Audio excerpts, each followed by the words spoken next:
आ गए आप लोग। चलो देखो, फिर ध्यान से देखो और सुनो। और हाँ, एक बात स्टार्टिंग से मैं क्लियर कर देता हूँ।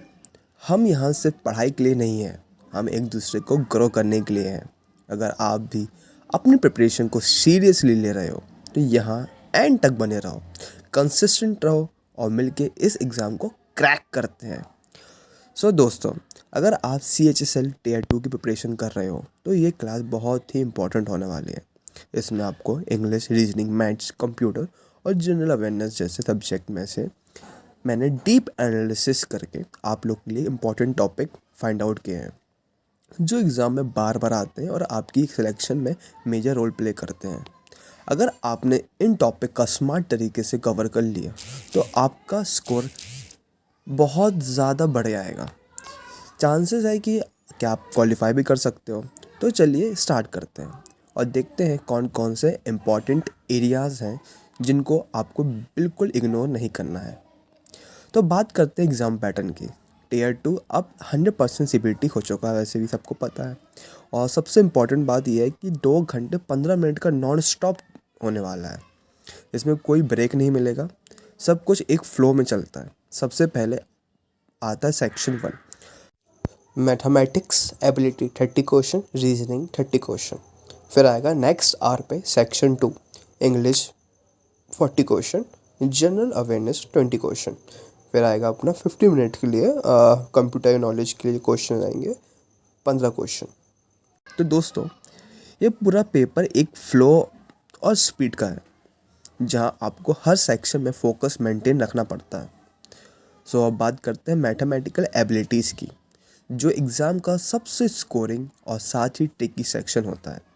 इसमें सबसे पहले आता है नंबर सिस्टम, जहाँ बेसिक स्ट्रॉन्ग होना बहुत ज़रूरी है।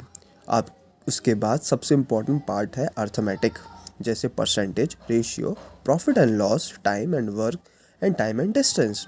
ये टॉपिक एग्ज़ाम में बार बार आते हैं।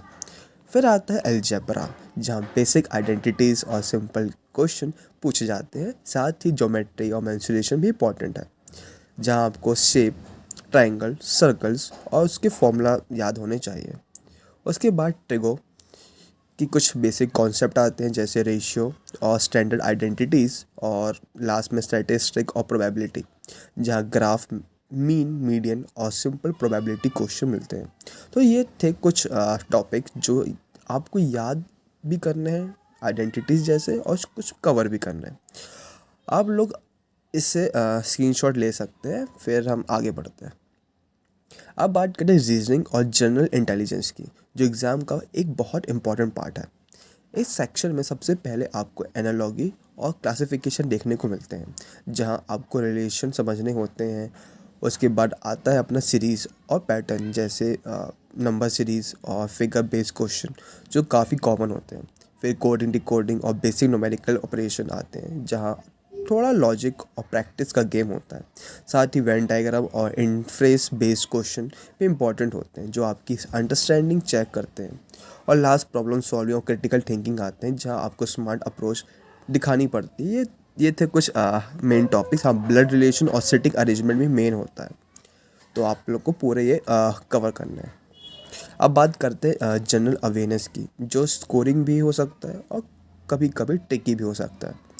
इसमें आपको करंट अफेयर्स और जनरल नॉलेज पर फोकस रखना है, जहाँ रिसेंट इवेंट और डेली अपडेट इम्पॉर्टेंट होते हैं। साथ ही साइंस से रिलेटेड बेसिक चीज़ें भी पूछी जा सकती हैं, जो आपकी जनरल अंडरस्टैंडिंग को टेस्ट करती है।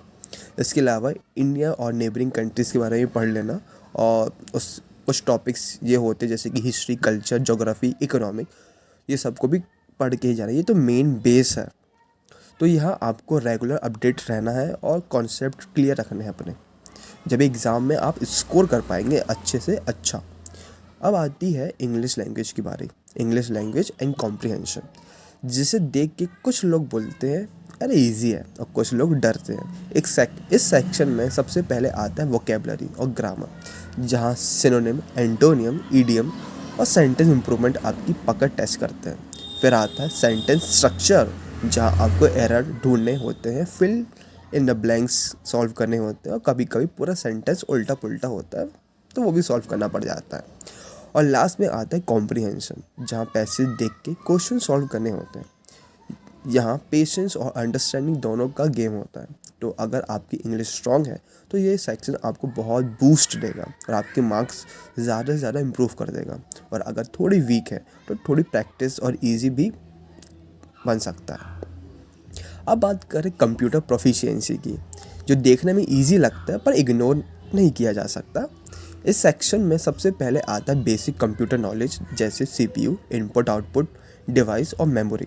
ये सब फंडामेंटल क्लियर होने चाहिए। उसके बाद आता है सॉफ्टवेयर पार्ट, जहाँ आपको विंडोज़ और MS Office, MS Word, MS Excel, PowerPoint की बेसिक अंडरस्टैंडिंग होनी चाहिए। बेसिक फॉर्मूलेज आते हैं, शॉर्टकट कीज़ आती हैं, सब आपको पता होना चाहिए। फिर आता है इंटरनेट और नेटवर्किंग, जहाँ ब्राउजिंग, डाउनलोडिंग, ईमेल्स और ऑनलाइन न्यूज़ से रिलेटेड क्वेश्चन आते हैं। और लास्ट में साइबर सिक्योरिटी, जहाँ आपको वायरस, हैकिंग और सेफ्टी मेजर के बेसिक पता होने चाहिए। तो ओवरऑल ये एक स्कोरिंग सेक्शन है, बस आपको बेसिक क्लियर रखने हैं। तो दोस्तों, अब आपके पास है पूरा क्लियर रोड मैप। अब बस एक्शन लेने की बाकी है। याद रखना, सिलेक्शन एक दिन में नहीं होता, पर हर दिन कंसिस्टेंसी आपको उसके करीब ले जाती है। अगर आप भी अपनी प्रिपरेशन को नेक्स्ट लेवल पर ले जाना चाहते हो तो जुड़े रहो कंसिस्ट स्टडी के साथ। यहाँ सिर्फ हम पढ़ाई नहीं करते, हम एक माइंडसेट बनाते हैं कंसिस्टेंसी को और आगे लेके जाते हैं। कंसिस्टेंट रहो, फोकस रहो और मिलके इस एग्ज़ाम को क्रैक करते हैं। कंसिस्ट स्टडी, जहाँ कंसिस्टेंसी है वहीं सक्सेस है। Thank you.